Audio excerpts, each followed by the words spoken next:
نحمدہ و نصلی و نسلم علی رسولہ الکریم۔ یزید کے بارے میں اہل سنت والجماعت کا صحیح موقف۔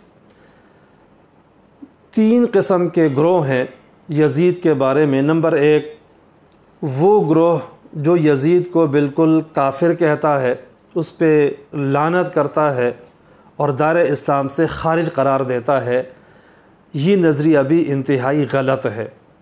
نمبر دو، کچھ لوگ وہ بھی ہیں جو یزید کو امیر المؤمنین کہتے ہیں،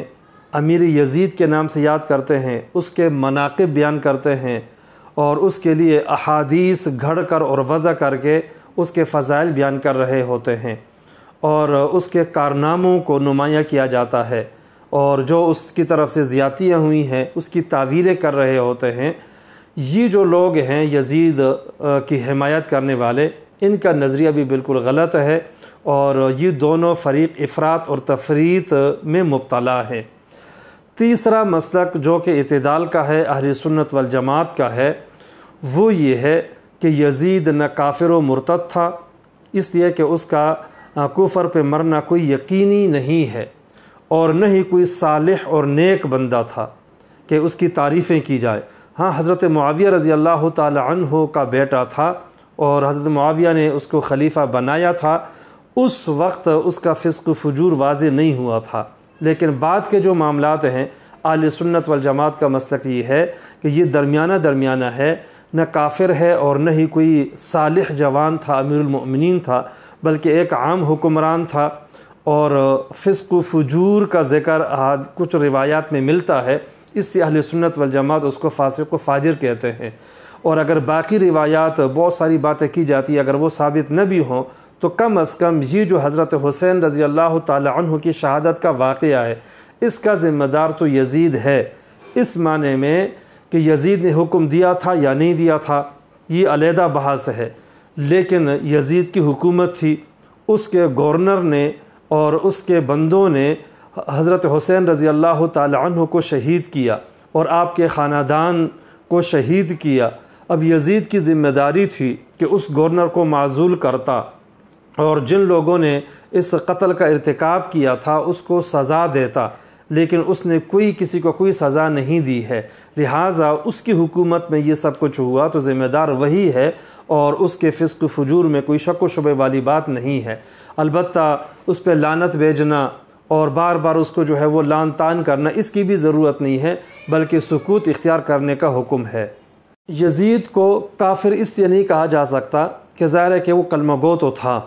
اور بعد میں نعوذ باللہ کہیں مرتد ہوا ہو یا کفر اختیار کیا ہو، اس کا کوئی قوی ثبوت موجود نہیں ہے۔ اسی طرح اس پہ لعنت کرنا بھی شرعاً جائز نہیں ہے،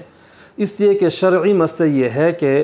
لعنت کرنے کی کئی صورتیں بنتی ہیں، کچھ صورتیں جائز ہیں، کچھ ناجائز ہیں۔ مثلا پہلی صورت یہ ہے کہ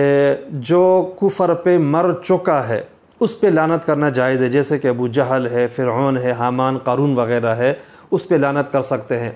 نمبر دو، آئندہ جس کا کفر پہ مرنا یقینی ہو، جیسے کہ شیطان ہے، اس پہ لعنت کرنا جائز ہے۔ نمبر تین، کسی متعین شخص پہ لعنت نہ کی جائے بلکہ اس کی